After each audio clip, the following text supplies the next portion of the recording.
Essa história começou em 2005, quando o Programa Antártico Brasileiro, junto com um órgão que coordena toda a pesquisa antártica internacional, lançou o Ano Polar Internacional para 2006, 2007, 2008. Apesar de se chamar Ano Polar, são vários anos.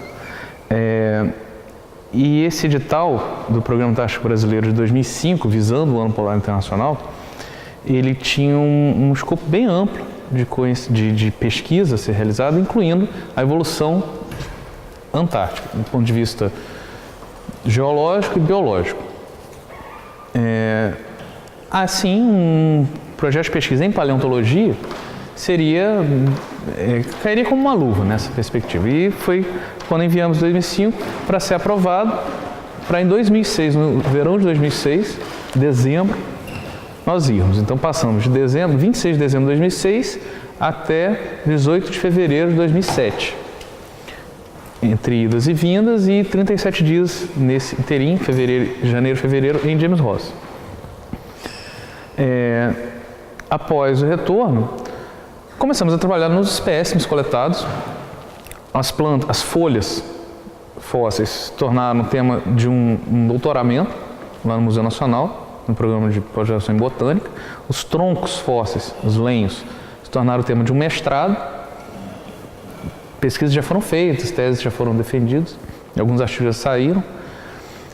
Os vertebrados foram estudados pelo grupo de paleontólogos vertebrados, o professor Alexander Kellner, que à época era meu orientador de doutorado, eu defendi em 2007, então na viagem estava ainda vinculado ao Museu Nacional como aluno de doutorado, e eu e os outros pesquisadores, à época alunos de mestrado ou doutorado, que trabalhavam com os vertebrados. Bom, disso derivou a descrição daquele último material que foi mencionado, a pequena coleção de vértebras e fragmentos de ossos. Aquilo se revelou um plesiosauro, um réptil marinho de pescoço alongado, tipo monstro do Lago Ness, que pelo estado fragmentário do material a gente não pôde reconhecer uma espécie nova. Seria um nome que não estaria vinculado ao material diagnóstico, mas de um grupo, certamente de um grupo de plesiosauros, uma família que nunca tinha sido encontrado na Antártica, e é o registro mais antigo de plesiosauros, de modo geral, para o continente antártico. Aí isso foi publicado em 2011, numa revista chamada Polar Research, além de material de tubarão, e o único material que não foi publicado ainda, e que curiosamente foi o mais abundante, que são as conchas de moluscos, gastrópodes principalmente, mas cefalópodes e bivalves juntos. Esse material está no museu ainda à disposição para ser estudado. Então, se alguém de qualquer lugar tivesse interessado nesse material, ele está lá. Ninguém ainda... Esse material todo também, os já publicados e os não, formaram o acervo para uma exposição que ficou em cartaz no Museu Nacional por 2 anos. A exposição Expedição Antártica, o Verão de 70 milhões de anos, que atraiu um público bastante significativo e que foi, junto com esse documentário, o principal produto de divulgação científica desse trabalho. Além também de um livro de divulgação que foi lançado pelo coordenador do projeto de então, o professor Alex Kellner. Bom, de 2007 para cá, até o ano passado, nós tentávamos voltar. Todo ano, o edital aberto, a gente submetia um novo projeto, mas não foi aprovado. Por os editais seguintes serem mais específicos, ligados a projetos, preferencialmente a projetos de climatologia, biologia marinha, glaciologia, e pelo sinistro, pelo problema que aconteceu, que a Estação Antártica Brasileira ela se incendiou, ela pegou fogo e ela foi totalmente destruída. Isso há 2 anos. Aí uma estação temporária foi montada e agora está sendo finalizada uma nova estação que, apesar do prejuízo, inclusive 2 pessoas morreram, 2 militares que faziam parte da equipe permanente de zelo lá da Estação Antártica, faleceram nesse incêndio. Apesar disso, isso levou a uma grande renovação do Programa Antártico. Uma base bem mais moderna, ampla, está sendo inaugurada. O próprio presidente Lula, à época, esteve lá para lançar a pedra fundamental, né? E um novo navio foi comprado. Com 2 navios, e ter um navio era o grande fator, era o grande limitador de quantos projetos e pessoas poderiam ir por ano. Agora, com 2 navios, se ampliou a possibilidade. O problema do incêndio na Estação Antártica, para um projeto como o nosso, não afeta diretamente porque a gente fica em outra ilha, acampados, não utiliza da estação. Mas a estação era a espinha dorsal do programa Antártico. Então isso levou a uma... A única coisa que não parou com o incêndio naquele ano foi o trabalho de meteorologia, que é uma estação à parte, separada da estação principal e que não foi afetada. Inclusive no site do Instituto Nacional de Pesquisas Espaciais do Brasil, o INPE, existe um link onde você pode ver, por exemplo, como está a estação meteorológica agora, por algumas câmeras, assim, em tempo real, como está o tempo. Essa parte meteorológica não foi afetada, mas todo o resto sim. Mas, posteriormente à recuperação desse impacto, que foi o incêndio, um novo edital foi lançado, um edital de amplo escopo também, que foi o do ano passado, no qual nós tivemos o privilégio de ter mais um projeto aprovado. Então, em dezembro desse ano, um grupo que tem alguns membros dessa expedição, mais outros novos que não estavam aqui, a participar de um novo trabalho na mesma ilha de James Ross, aqui numa outra localidade, naquela que seria preferencial nessa primeira ocasião. Nós ficamos situados, acampados na face voltada para a península da ilha de James Ross, onde as rochas são de depósitos marinhos profundos. Então todo material de troncos, por exemplo, materiais continentais, são materiais transportados, por isso são troncos rolados, quebrados, ou materiais muito facilmente transportáveis como as folhas. E a maior parte são materiais in situ dos moluscos, da fauna marinha e dos répteis marinhos. Mas na face oposta à ilha de James Ross, a face voltada para a Ilha Vega, voltada para o oceano, a gente tem depósitos de mar raso e continentais, onde americanos e argentinos já encontraram materiais de animais continentais, incluindo dinossauros. E que era o ponto principal que a gente não conseguiu chegar, foi ficar do lado da base da estação tcheca, que foi mencionado algumas vezes. E agora esse projeto ele foi aprovado para esse ponto, tendo como plano B, caso seja necessário, a própria Ilha Vega, que não era considerada por ocasião do primeiro projeto. Primeira vez lá, a gente não tinha um conhecimento, e a primeira vez também que o Programa Antártico Brasileiro trabalhou na ilha de James Ross, então conhecimento sobre acessos, canais, isso está disponível, mas a experiência do capitão do navio, da equipe, de estar lá nesse primeiro projeto, permite agora ter um acesso mais direto, mais fácil para essa nova oportunidade. Então a gente retorna agora em dezembro, provavelmente na mesma época, logo depois do Natal, entre Natal e Ano Novo, para ficar até fevereiro, agora num total de 40 dias previstos para trabalhar em campo, 40 dias na ilha de James Ross, para trabalhar nessa outra face, situado sobre depósitos de mar raso, depósitos continentais costeiros, em busca de vertebrados. Agora esse projeto é focado em vertebrados. O primeiro projeto ele tinha um escopo mais amplo, como foi falado, e agora esse primeiro.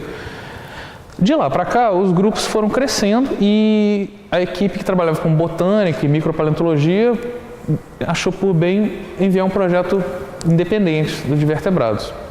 Por nossa sorte, não tanto a deles, o nosso de vertebrados foi aprovado e de botânica não. Então, vamos retornar agora com foco em localidades com maior potencial de achado de organismos continentais nessa outra face da mesma ilha de James Ross. Mas o interessante é que, graças ao resultado desse projeto, dessa primeira expedição, nós conseguimos que, para essa segunda, nós aprovássemos 2 campos. Esse projeto, que vai começar em dezembro, ele vai durar 4 anos,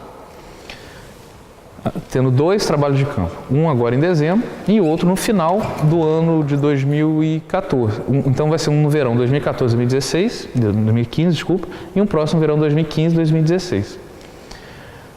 Para onde vamos no segundo campo, no verão 2015-2016, isso vai depender dos resultados do campo desse ano, 2014-2015.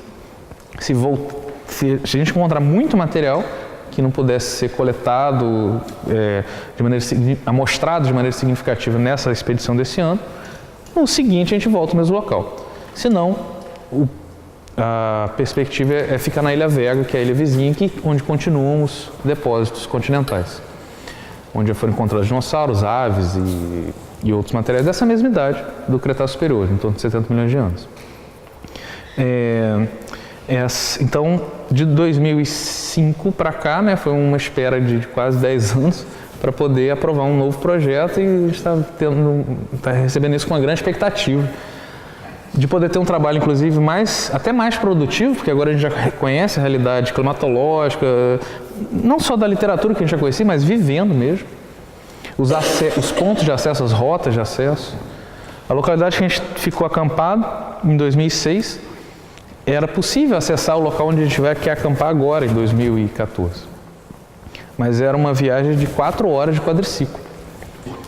Então, por isso que não vale a pena ficar nesse mesmo ponto e ficar indo e voltando. Você perde o dia inteiro só nisso. E o dia, mesmo que o tempo de luz seja longo, a gente está no verão, a gente praticamente não tem noite, no mês de janeiro, mas há uma série de riscos nesse deslocamento e que deve se evitar, além da perda de tempo em si. Então, nessa próxima ocasião, a gente vai ficar acampado nesse outro local, em cima dos depósitos de maior potencial para os achados de materiais continentais. Nessa ocasião, outros projetos também vão, assim como outros projetos foram à Antártica, da época desse documentário, mas são projetos de outros temas que vão estar em outros locais. A maioria deles fica na Ilha Rei Jorge, onde o Brasil tinha a antiga estação, terá a nova, ou em refúgios que ficam em outras ilhas no arquipélago da Ilha Rei Jorge, as Ilhas Shetland do Sul, que ficam bem mais ao norte em relação a James Ross. Mas que ainda mas que é a localidade onde há muita informação sendo produzida pelo Programa Antártico Brasileiro. Essas ilhas um pouco mais ao norte. Equipes de biólogos marinhos, meteorologistas, astrônomos, enfim, várias áreas de pesquisa que trabalham lá desde 1984, quando a estação foi inaugurada. E com a nova estação, a perspectiva é que isso se amplie ainda mais. Então, para a ciência antártica no Brasil, apesar do grande susto, perda e prejuízo pelo incêndio de 2 anos atrás, ela acabou literalmente renascendo das cinzas pela comoção que aquilo causou, tanto no meio científico como também no meio político, no governo. O Programa Antártico Brasileiro ele é totalmente governamental. A pesquisa financiada pelo Ministério de Ciência e Tecnologia, o CNPq, e a logística pela Marinha e Aeronáutica, o que não militariza o programa. Mas eles têm os equipamentos, navios, aviões, enfim, que são disponibilizados para isso. Na Antártica não há nada ligado à atividade militar, mas equipamentos de transporte, logística militar podem ser usados nos programas. E todos os programas usam isso. E como é a pesquisa antártica em Portugal? Eu, na verdade, não sabia nada. Aí, por sorte, eu encontrei esse livro aqui na semana passada, na livraria Bertrand, lá no Chiado, que eu recomendo para quem tiver interesse na pesquisa antártica, do professor José Xavier, da Universidade de Coimbra. Esse é um livro de divulgação, é um livro dedicado ao público leigo, inclusive também infanto-juvenil, mas que explica todo o programa, a participação de Portugal no programa, nas pesquisas antárticas. O professor José Xavier, ele é professor da Universidade de Coimbra, mas ele trabalha na Antártica através do Serviço Antártico Britânico, o British Antarctic Survey. Portugal não tem ainda não tem uma tradição de pesquisas antárticas independente. Ele se associa com outros programas há mais tempo, o britânico, e mais recentemente ao próprio Programa Antártico Brasileiro e ao programa chileno e argentino. Então, os pesquisadores portugueses que participam das pesquisas antárticas se associam, vão até lá através desses programas. O professor José Xavier, em especial, pelo programa britânico, ele se doutorou na Universidade de Cambridge, onde ele se envolveu com o estudo de aves marinhas, ele é um biólogo, aves marinhas antárticas, pinguins, fragatas, albatrozes, enfim. E, curiosamente, ele foi e vai num navio chamado James Ross, que é esse aqui da figura. James Ross foi um explorador antártico britânico, que tem o nome da ilha e esse navio do Serviço Antártico Britânico em sua homenagem. Portugal integra o Tratado Antártico Internacional a partir de 2010. Ele se torna signatário do Tratado Antártico. O Brasil já era signatário desde 75. O tratado foi criado em 69 por 11 países fundadores: Argentina, Chile, África do Sul, França, Estados Unidos, à época a União Soviética e Noruega, Austrália e Nova Zelândia. Logo depois entra o Brasil, Uruguai e outros países, alguns outros países, e só agora em 2010 Portugal. O Tratado Antártico Internacional é a grande legislação mundial para a Antártica e é um dos tratados mais bem-sucedidos da diplomacia internacional, porque ele sempre foi totalmente respeitado. O que o tratado prevê? É um tratado relativamente curto, tem 39 artigos.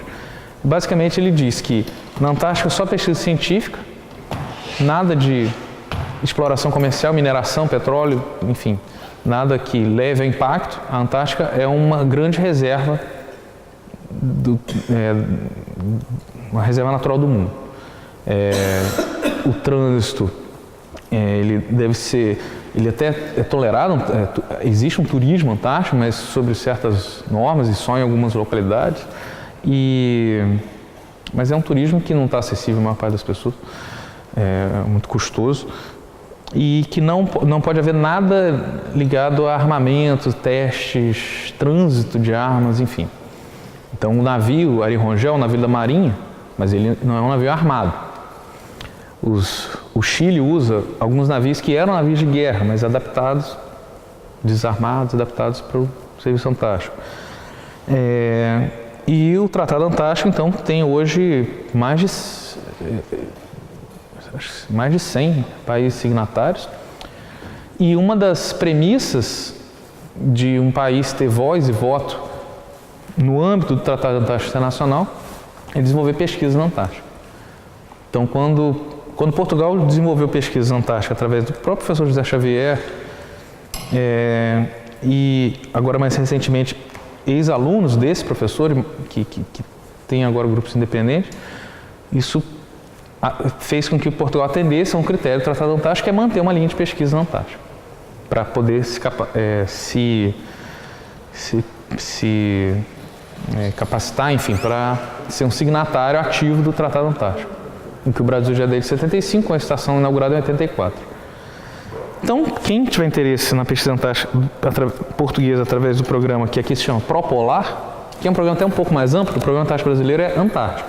O Propolar português é Ártico e Antártico. No Ártico, Portugal tem uma experiência bem mais longa e produtiva, o Antártico é mais recente.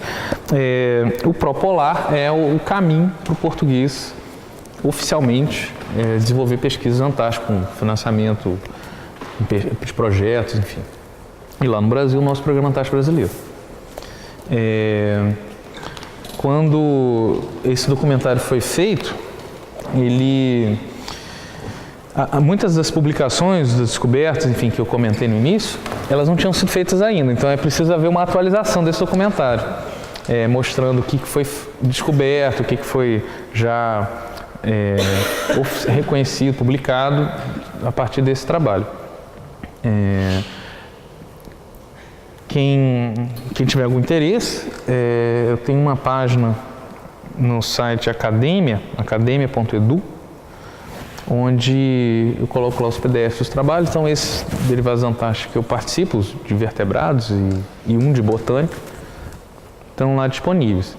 Mas posso enviar também por e-mail, enfim. Outras produções, especialmente aquelas ligadas aos troncos, não foram publicadas ainda. foi feita uma dissertação de mestrado, mas o rapaz ainda não publicou. Ele, na verdade, vai continuar isso no doutorado, agora num escopo um pouco mais amplo, de comparação com a flora gondwânica conhecida e que é idêntica a essa do James Ross. Algum endemismo ali em James Ross, mas de modo geral muito similar ao que é conhecido no registro fóssil da Nova Zelândia, que no Cretáceo era uma ilha da Península Antártica também, que derivou um pouco mais do que essas que continuaram ali. Bom, isso. Diga-me só uma coisa, professor. Não há nenhuma versão legendada ou em inglês? Não, infelizmente não. Eu mesmo estou produzindo uma legenda em inglês para esse documentário. Sim. Que há um vasto público que gostaria de Sim, com certeza. visualizar esta experiência. A Terra Brasil, quando a gente retornou, não havia previsão no projeto original de produzir um documentário. Exato. O coordenador do projeto de 2006, o professor Alex Kellner, meu ex-orientador, depois do projeto, ele conhecia pessoalmente assim, uma produtora, a proprietária de uma produtora, a Lara Velho, proprietária da Terra Brasilis, que é uma produtora ligada à produção de documentários científicos. E aí, comentando a respeito, ela se interessou e aí se conseguiu um financiamento do governo do estado do Rio de Janeiro, e foi produzir esse documentário. Então, esse documentário, por ter sido financiado pela FAPERJ, a Fundação de Amparo à Pesquisa do Estado do Rio de Janeiro, ele não pode ser comercializado. Ele pode ser distribuído, por isso ele está no YouTube. Mas, naquela ocasião, a produtora não previu essa... Acho que foi uma certa falha. Acho que deveria ter sido previsto a inclusão das legendas. Aí eu, pensando nisso, comecei a fazer as legendas, mas isso é um pouco trabalhoso colocar. Eu não tenho uma experiência de edição de vídeo. Eu estou produzindo os textos, eu vou vendo o que a gente vai falando, vou escrevendo. E vou mandando para um funcionário dessa produtora que está ajustando, aí ele vai produzir um outro. Aí eu acredito que em relativamente pouco tempo isso deva estar pronto, aí a gente coloca no YouTube, divulga, né? E ele já concorreu a um festival, inclusive ganhou não é um prêmio, é uma menção honrosa, num festival de documentários que aconteceu no Brasil. E essa tradução ou inclusão de legendas certamente atrairia um público maior. Mas se vocês à partida não pensavam fazer este vídeo, a recolha de material foi feita só por uma questão de ter... Não. Aí nós tínhamos as nossas câmeras e nós fomos gravando e fotografando. Aí com essa câmera aí que eu tenho, eu tirei 13 mil fotos nesses dias no Antártico. Fiz vários vídeos. Um outro colega fez muito mais vídeos e fotos muito melhores que as minhas. Esse acervo nosso, depois que houve essa conversa no retorno, ele foi editado, decupado e foram marcadas entrevistas. Aí quando nós retornamos, fizemos essas entrevistas numa sala lá no Museu Nacional, que são essas entrevistas são intercaladas, que foram gravadas então posteriormente. Mas foi pouco depois, foi um pouco tempo depois, não se demorou muito, desde o retorno até no mesmo mês. E aí, agora com essa percepção da importância de ter um documentário e o valor que isso agregou à divulgação científica desse projeto, para essa nova expedição, aí a gente já previu um novo documentário que atualizaria esse e traria mais informações do que viesse a ser descoberto a partir de dezembro. Pois, mas de facto aí já podem filmar. Aí sim, levando um equipamento profissional talvez, mas não dá para levar um cameraman. Não é isso, mas tem um guião. Sim, que claro. Quer filmar. Aí a partir disso, eu não sei se seria a mesma produtora que faria ou não, enfim, essa parte do documentário eu não estou diretamente envolvido com esses acertos, mas certamente teríamos uma orientação maior a fazer, a seguir, para uma produção um pouco mais profissional. Muito obrigada. Obrigada. Bom, eu que agradeço. Mas vocês andam ali sem luvas. Estava a ver a mão longa ficar assim. Na verdade, a gente teve uma temporada de 10 dias de sol sem vento. E o vento é que é o problema. E nesses dias sem vento, o céu bem azul, muito tranquilo, era como se a gente estivesse dentro de uma sala com ar-condicionado forte, mas não era um frio imenso. Era até agradável. E durante o trabalho mesmo, lá martelando, carregando, a gente ficava de camiseta. Ficava agradável. Isso em janeiro. Quando vai terminando janeiro e indo fevereiro, aí começa a ter menos horas de luz, né, mais noite. E aí era muito vento, muita nevasca, aí tinha que ficar totalmente coberto. Até teve uma hora que a gente tirou a roupa assim, só para tirar uma foto. Mas depois de meados de janeiro já não dava para ficar sem luva, nem gorro. Era muito frio. Depois queima Sim. as orelhas, Os dedos. o nariz, Né? os dedos. E aí, normalmente, um tipo de pergunta que as pessoas costumam fazer quando assistem um vídeo assim numa conversa ou numa palestra, antes de ter o vídeo a gente mostrava isso por palestra. Era como que a gente tomava banho. A gente não tomava banho. E também por acaso estava pensando nisso, que você achava que era um bocadinho. Na verdade, assim, não é tão um problema, porque na Antártica você não tem proliferação de bactérias, não está suando, então, mas se lava com lenços umedecidos, baby wipes. E uma vez, eu fazia isso uma vez por semana, mais que isso eu achava um sacrifício muito grande. Uma vez por semana eu esquentava a água no fogão, nós tínhamos um fogão a gás normal, e lavava a cabeça, só para lavar a cabeça. Nos outros dias era só lencinho mesmo. Também estava de gorro o dia inteiro, não tinha ninguém vendo. Não era muito problemático isso. Esse cotidiano é também o que a produtora tentou mostrar nesses documentários. Perceberam que ele não é muito técnico. Ele focar no público geral e vai mostrar o que se encontra, mas o foco dele é a atividade, a relação das pessoas, como a coisa acontece. O que fez, na minha opinião, isso foi até uma escolha acertada, porque o documentário ficou com um público com interesse bem amplo, não só para aqueles interessantes em paleontologia, mas quem acha interessante a pesquisa antártica, o trabalho a Antártica em si. E vocês tinham um toalete daqueles que fazem iluminação nos produtos? Não. Não. Não. Só que é mesmo saber, a gente tinha o seguinte, nós tínhamos uma barraca bem grande, que a gente chamava de jabuti, é uma barraca semi-esférica, assim, parecia um iglu. Essa barraca ela era principalmente um depósito. Os fósseis, amostras, enfim, uma vez já documentados, registrados, catalogados, eles iam sendo guardados nessa barraca.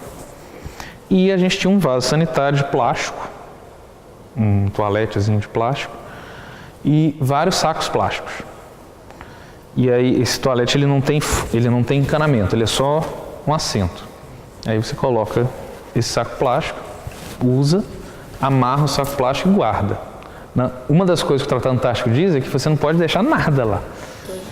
E aí a gente guardava isso um pouco longe, mas congelava, não tinha problema nenhum. E o helicóptero depois levou o lixo, todo o lixo, incluído isso. Isso foi tudo para o processador, incinerador, enfim, lá do navio, da estação, e coisas também foram para o Brasil. Lixos, embalagens, coisas que não poderiam ser processadas no navio, foram trazidas para o Brasil, foram levados para o Brasil. E agora, outros programas, aí a gente sabe, por ter convivido, por exemplo, os tchecos, que inauguraram a estação no ano de 2006, por isso a nossa surpresa de ter a estação tcheca lá. A gente sabia que eles iam para James Ross, a gente tinha descoberto pela internet e entrado em contato com o coordenador do Programa Antártico Tcheco. E essa estação estava prevista para ser inaugurada em 2008.